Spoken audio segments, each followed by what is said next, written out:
Bonjour chers élèves et soyez le bienvenu dans cette leçon dans laquelle on va apprendre comment distinguer entre le complément d'objet direct et le complément d'objet indirect.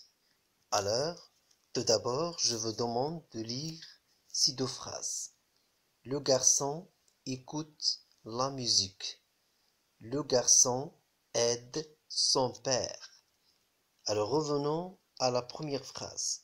Le garçon écoute la musique. Alors cette phrase bien sûr est constituée de deux parties.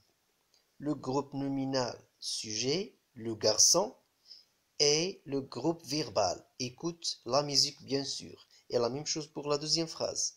Le garçon, c'est le groupe nominal sujet, aide son père, c'est le groupe verbal. Alors, et pour le groupe verbal, bien sûr, pour les deux phrases, on voit que le groupe verbal est constitué de deux parties. Un verbe conjugué et un complément. Alors, ce complément qui complète bien sûr le verbe et qu'on voit qu'il est attaché directement avec le verbe, il s'appelle un complément d'objet direct. Le complément d'objet direct parce que il est attaché, il est lié directement avec le verbe. Il n'y a pas une intermédiaire. Il est lié directement avec le verbe. Alors, on dit que la musique, ici dans la première phrase, c'est un complément d'objet direct du verbe aime. Et la deuxième phrase, bien sûr, le complément d'objet direct, c'est son père. Alors, son père est un complément d'objet direct du verbe aide. Alors, on peut dire que le complément d'objet direct vient bien sûr après le verbe et il est lié directement avec le verbe. Alors, pour ces deux phrases, Enes pense à son père. Les élèves pensent à l'école. Alors, à quoi pensent les élèves? Bien sûr, ils pensent à l'école. Et à qui pense Enes?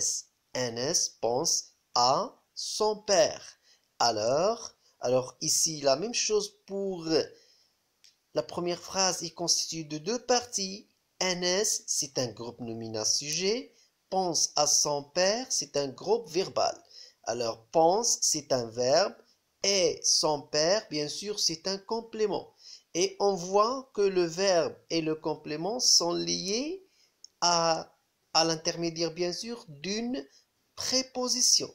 Et la même chose pour la deuxième phrase, pense à l'école. Alors, il y a une préposition entre le verbe et le complément. Alors, et on appelle ce type de complément un complément d'objet indirect. Alors, pour la première phrase, son père est un complément d'objet indirect du verbe pense. Et la deuxième phrase, bien sûr, l'école, c'est un complément d'objet indirect du verbe, bien sûr, pense au pluriel. Et bien sûr, ici, le complément, il enrichit ou bien il complète la compréhension de la phrase ou bien l'action, il explique l'action du verbe. Très bien.